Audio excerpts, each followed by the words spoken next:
नमस्कार मित्रांनो, आपल्या सर्वांचं पुन्हा एकदा एमएच न्यूज चॅनलवरती स्वागत आहे। तर काय आहे आजचा स्पेशल रिपोर्ट, सविस्तर बातमी जाणून घेण्या अगोदर आपण चॅनलवरती नवीन असाल तर चॅनलला सबस्क्राइब करा आणि बेल आयकॉनचं बटन प्रेस करायला विसरू नका।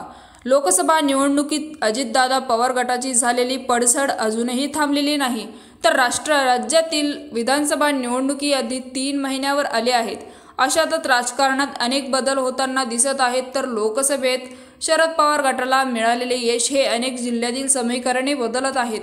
तर शरद पवार गटात कार्यकर्त्यांची इन्कमिंग वाढली आहे, तर विशेषतः अजित पवार गटातून शरद पवार गटात येण्याची प्रमाण सर्वाधिक आहेत।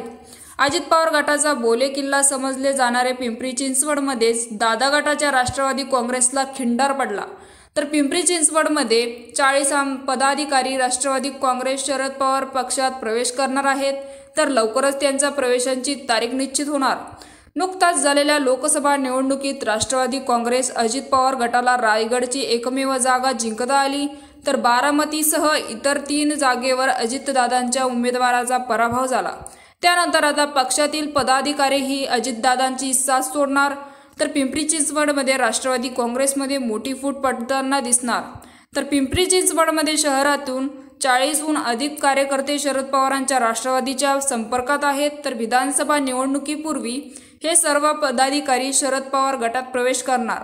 त्यांच्या या प्रवेशांची तारीख देखील लवकरात लवकर निश्चित होण्याची शक्यता आहे।